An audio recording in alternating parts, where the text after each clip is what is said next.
नमस्ते दोस्तों।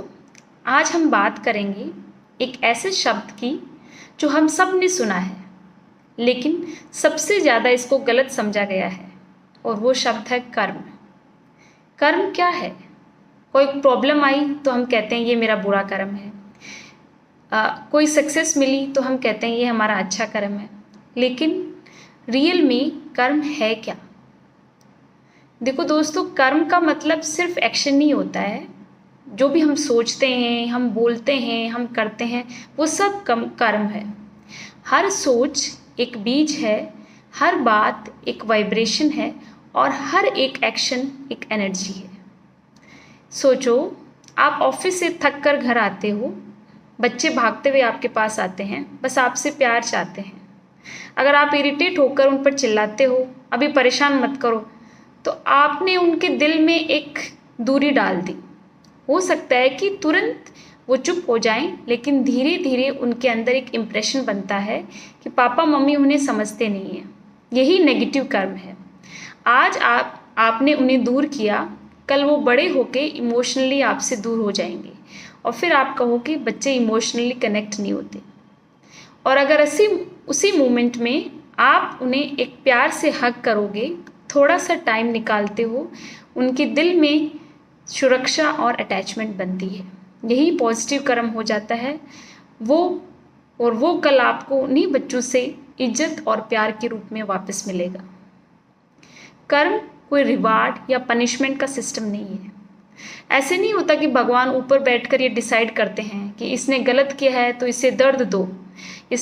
कर्म एक नेचुरल लॉ है, जैसे ग्रेविटी। अगर आप हथौड़ा पाँव पे मारोगे तो दर्द आपको होगा ही। ये पनिशमेंट नहीं है, ये रिजल्ट है। ऐसे ही अगर आप घर में ऑनेस्टी और प्यार दोगे तो कल वही मल्टीप्लाई होके आपके पास लौट के आएगा। अगर आप घर में फेक रिलेशनशिप रखोगे, सामने से बड़े प्यार दिखाओगे, पीछे से जेलसी और अपने फ़ायदा देखोगे, तो कुछ टाइम बाद परिवार के लोग भी ये समझने लग जाते हैं। सबका ट्रस्ट ख़त्म हो जाता है। और जब आपको सच में सपोर्ट की ज़रूरत होगी तो फैमिली में आपके साथ कोई खड़ा नहीं होगा। मतलब आज अगर आप फेक हो तो कल आपको सिर्फ फेक रिलेशनशिप ही मिलेंगे। कई बार हमें देखने को मिलता है, ऐसे लोग अपन को देखने को मिलते हैं कि कुछ इंसान होते हैं जो इधर की उधर करते हैं, मिसअंडरस्टैंडिंग फैलाते हैं, और उन्हें ऐसा लगता है कि वो बहुत इंटेलिजेंट हैं और वो कैसे लोगों को कंट्रोल कर रहे हैं। लेकिन ये भी एक उनका कर्म है। शॉर्ट टर्म में शायद उनकी चाल चल जाए, लेकिन धीरे धीरे सबका उन पे से ट्रस्ट ख़त्म हो जाता है, और फिर वो इंसान फैमिली के बीच होते हुए भी अकेले हो जाते हैं। तो रूल सिंपल है, अगर आप कन्फ्यूजन और फाइट क्रिएट करोगे तो कल आपकी लाइफ क्लैरिटी और पीस से खाली हो जाएगी। जैसे एक सवाल आता है, अगर सब कुछ कर्म है तो फिर लोग ये क्यों कहते हैं कि सब भगवान पे छोड़ दो, सब लिखा हुआ है? ये भी आपके दिमाग में आया होगा, ये सवाल भी। तो दोस्तों, दोनों बातें सही हैं, बस समझने की ज़रूरत है। भगवान ने एक फ्रेमवर्क लिखा है अपना, कि जैसे कि हम कहाँ जन्म लेंगे, हमें कैसा परिवार मिलेगा, कुछ सिचुएशन फिक्स हैं, ये लिखी हुई हैं। लेकिन उस सिचुएशन के साथ आप क्या करते हो वो आपकी फ्री विल है। यही आपका नया कर्म है जो आपका फ्यूचर बनाता है।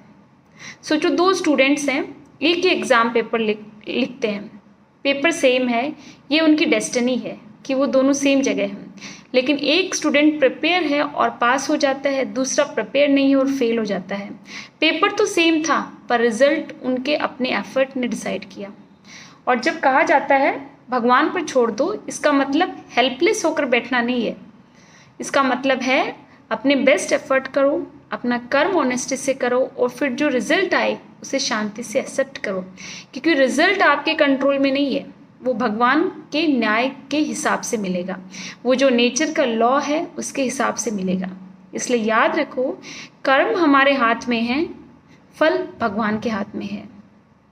तो दोस्तों, कर्म कोई एक हैवी फिलॉसफी नहीं है, मेरा कहने का मतलब है कर्म एक डेली चॉइसेस हैं जो अपन डेली करते हैं, डेली एक्टिविटीज़ जो करते हैं, जो अपन बोलते हैं, जो अपन सोचते हैं, जब आप ऑफिस से घर आते हो, बच्चों को कैसे ट्रीट करते हो, अपने स्पाउस से कैसे बात करते हो, फैमिली के अंदर ट्रुथ के साथ रहते हो या गॉसिप क्रिएट करते हो, ये सभी आपके फ्यूचर को शेप करते हैं। अगर आप घर में प्यार, ईमानदारी और सच्चाई से कर्म करते हो तो वही एनर्जी कल आपके लाइफ में सपोर्ट, रिस्पेक्ट और पीस के रूप में लौट कर आएगी।